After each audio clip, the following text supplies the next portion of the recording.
আজকে খুবই একটা গুরুত্বপূর্ণ কথা নিয়ে আপনাদের সামনে আসলাম যে অসীম বকার না অসীম অকার, ঠিক আছে? এই অসীম এই ব্যক্তি লিখেছে, এই ব্যক্তি এক পোস্ট করেছেন এবং প্রকাশ্যে গান গাইছেন আর বলছেন যে 27 জন শয়তান মিলে কোরআন লিখেছে। আমি এই নোংরা অসভ্য বর্বরতা চরিত্রহীন এই হারামি লোকটাকে কিছু বলতে চাই যে আপনি যে কথাটা বলছেন যে 27 জন মানে খারাপ লোক এই কোরআনটা লিখেছে। তো এই কথাটা সাইড আসো। এই কথাটা আমি বলে দিচ্ছি, পশ্চিমবাংলার বুকে মমতা ব্যানার্জি মুসলিম দরদি উনি থাকার সত্ত্বেও এটা বলার পর কেন পুলিশ তাকে অ্যারেস্ট করছে না? এরকম কোনো কথা যদি কোনো মুসলমান বলে থাকে তাকে 2 ঘন্টার মধ্যে পুলিশ ধরে। আর আমাদের দেশে যে সমস্ত মানুষ যাদেরকে মেম্বারি ভোট, যাদেরকে প্রধানের ভোট, যাদেরকে এমএলএ ভোট, যাদেরকে এমপি ভোট দিয়ে আমরা জিতিয়েছি, তারা কেন প্রতিবাদ করছে না? তারা কেন অ্যারেস্ট করাচ্ছে না? যেখানে পুলিশ মন্ত্রী, এখানে আমাদের মুখ্যমন্ত্রী, তারপরে এই ব্যক্তি কেন এরকম আমাদের ধর্মে উস্কানিমূলক কথা বলবে? কেন ধর্মে উস্কানিমূলক কথা বলবে? এই কথাটা যদি আমার কোনো মুসলিম ভাই বলতো তখন আপনাদের কি হতো? তাকে তো 2 ঘন্টার মধ্যে অ্যারেস্ট করতেন। আবার দেখছি অনেকগুলো পোস্ট আমাদের মুর্শিদ আলম ভাই ওনাকে নিয়ে পোস্ট করার কারণে সাইবার ক্রাইম থেকে ওনার পোস্টটা ডিলিট করানো হচ্ছে। কি চাইছো তোমরা বাংলাতে, কি চাইছো? আমি এমনি সাথে বলিনি তৃণমূল করা মানে ইহুদি মুসলিম হয়ে যাওয়া। তৃণমূল করলে ইহুদি মুসলিম হয়ে যেতে হবে। আজ জমশেদপুর পঞ্চায়েতের কিছু নেতা, হরে কৃষ্ণপুর পঞ্চায়েতের কিছু নেতা, করিমপুর বিধানসভা 77-এর কিছু নেতা বড় বড় ডায়লগ দাও, বড় বড় কথা বলো, তোমাদেরকে মুসলমানরা ভোট দিয়ে একটা জায়গা তৈরি করে রেখেছে। তোমরা কি ইহুদি মুসলিম সত্যি হয়ে গেলে? যেটা ফারুক বলে যে তোমরা এর প্রতিবাদ করছো না, কোনো থানায় এফআইআর করছো না।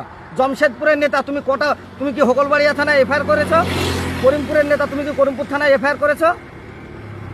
তোমরা তো এফআইআর করছো না।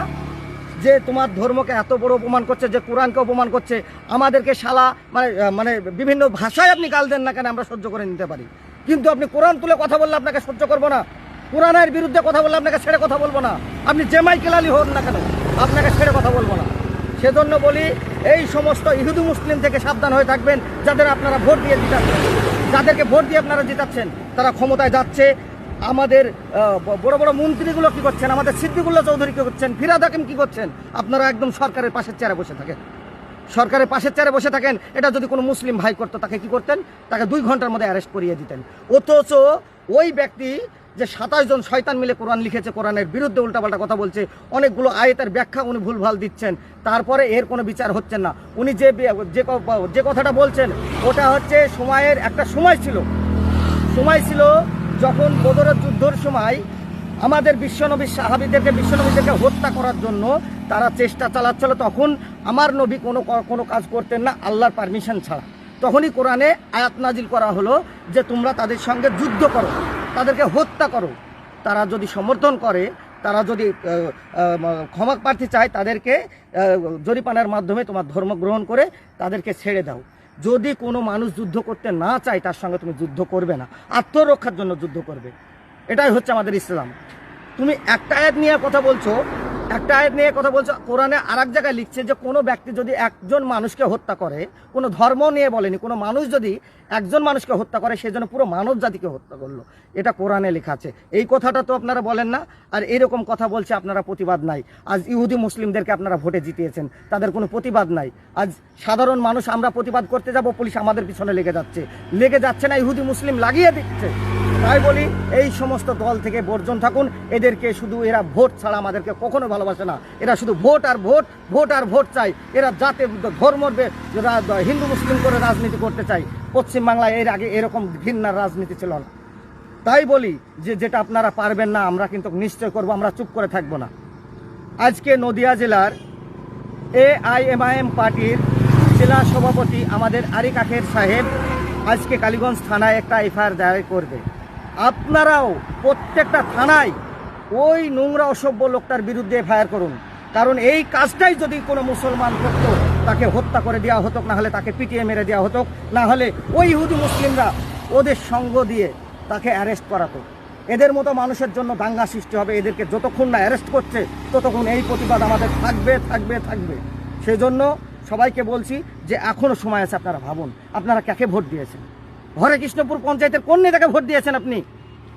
যে কোরআনের বিরুদ্ধে অন্যায় হচ্ছে, কোরআনকে অপমান করা হচ্ছে, তারপরে হকলবাড়ি থানায় মামলা হচ্ছে না? করিমপুরে কোন নেতাকে জিতিয়েছেন আপনি?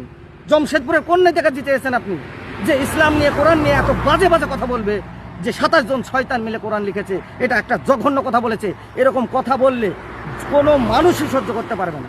যেমন সবারই মাথা নরম থাকে না, যদি এই কথাটা আমার সামনে বলতো, তুমি তোমার এরিয়ায় ওই মানে AK-47 গান নিয়ে থাকছে, অত বড় সিকিউরিটি নিয়ে তুমি তো এত বড় বড় বড় কথা বলছো, এরকম কথা তুমি পার্সোনাল সিঙ্গেল আমার সামনে এসে বলো, তোমাকে এই পায়ে জুতা খুলে মারবো। কথা দিলাম আমি তোমাকে জুতা খুলে মারবো। তুমি কোরআনের বিরুদ্ধে উল্টাপাল্টা কথা বলবো, আমি সহ্য করবো না। সেজন্য সবাইকে বলছি, সবাই সতর্ক হন, এই সমস্ত দলকে বর্জন করুন, এই সমস্ত দলকে বর্জন করুন। এরা শুধু মুসলমানের ভোট ছাড়া কখনোই মুসলমানকে ভালোবাসতে পারে না। আমরা কেন প্রতিবাদ করব? আমরা কেন প্রতিবাদ করব? কোরআন নিয়ে উল্টাপাল্টা কথা বলবে, আমরা কেন প্রতিবাদ করব?